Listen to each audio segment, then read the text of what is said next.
Salam Rahayu, semoga kita sehat selalu. Heboh munculnya agama baru di Indonesia.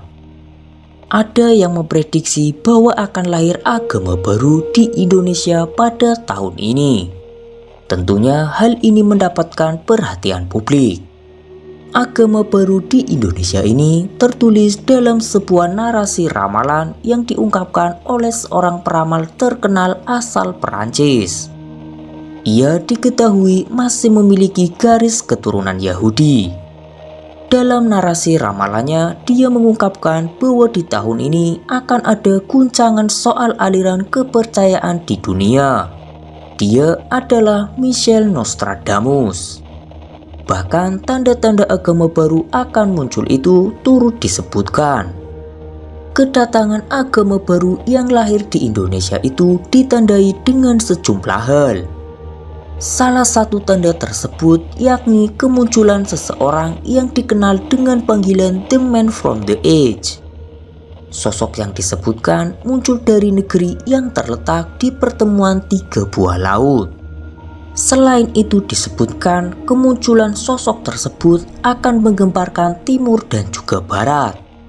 Dan ketika muncul, dia akan memakai sorban biru serta merayakan hari Kamis sebagai hari istimewa bagi dirinya dan juga para pemeluknya.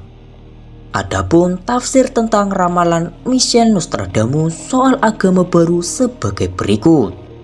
Yang pertama yaitu The Man from the East atau laki-laki dari timur, itulah julukan yang diberikan kepada pemimpin agama baru ini. Dikatakan dia akan menghapus seluruh agama-agama dan akan mendirikan agama baru yang akan dianut semua makhluk di jagat raya ini. Dikatakan bahwasanya dialah Satrio Piningit yang akan menjadikan dunia damai dengan apapun yang ada di dalamnya. Dan yang kedua yaitu muncul dari negeri yang terletak di pertemuan tiga buah laut.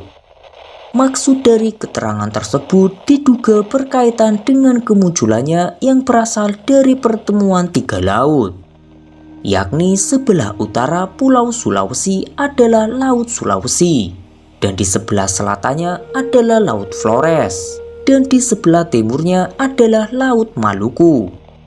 Yang berarti sosok yang dimaksud ini berada di Indonesia bagian timur atau tepatnya di Sulawesi. Dipercaya pula bahwa dia saat akan datang menyembunyikan diri sambil menanti waktu terbitnya perang. Yang ketiga yaitu kemunculannya menggemparkan timur dan barat. Diperkirakan maksudnya kemunculan sosok tersebut akan menggemparkan seluruh dunia beserta seluruh isinya. Dan yang keempat yaitu ketika muncul dia memakai sorban biru. Sorban sendiri adalah sehelai kain yang lazim digunakan oleh umat Islam, yang biasanya digunakan oleh orang Arab pada zaman pra-Islam untuk mengatasi hawa dingin atau teriknya matahari. Dan yang kelima yaitu merayakan hari Kamis sebagai hari istimewa. Berbeda dari umat Islam yang menganggap bahwa Jumat adalah hari penuh keberkahan. Nantinya dalam agama ini akan merayakan hari Kamis sebagai hari istimewanya. Dia juga tidak mau hari yang lain, bahkan hari Sabtu. Hal itu karena hari Sabtu sudah diistimewakan oleh agama Yahudi. Demikian pula hari Minggu dia juga enggan menggunakan hari tersebut sebagai hari istimewanya, karena telah diistimewakan oleh agama Nasrani. Dan yang terakhir yaitu munculnya agama baru yang akan mengguncang dan menguasai dunia. Agama ini tidak pernah dikenal dan diprediksi oleh umat manusia di seluruh dunia. Adapun agama itu diduga bernama Trisulawedo, yakni agama yang hanya berisi 3 perintah dan 3 larangan. Sesuai dengan namanya, dalam ajaran agama itu setidaknya ada 3 perintah. 3 perintah itu mengenai kewajiban manusia yang harus melakukan perbuatan yang benar, lurus, dan juga jujur. Sementara 3 larangannya mengenai manusia yang tidak boleh melakukan perbuatan yang merugikan orang lain, tidak boleh mencuri dan berbuat kejahatan. Kendati demikian, tidak diketahui juga lebih lanjut kebenaran dari narasi soal ramalan yang menyebutkan akan ada agama baru lahir di Indonesia. Nama Michel de Nostredame alias Nostradamus dianggap terkait dengan prediksi masa depan.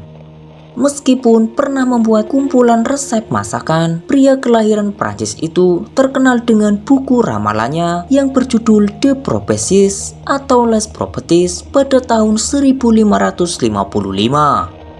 Dalam buku tersebut ada lebih dari 1000 kuatrain atau sajak 4 seuntai yang terdiri atas 4 baris dalam bahasa Prancis, yang diyakini oleh mereka yang percaya bisa meramalkan kejadian-kejadian yang akan datang.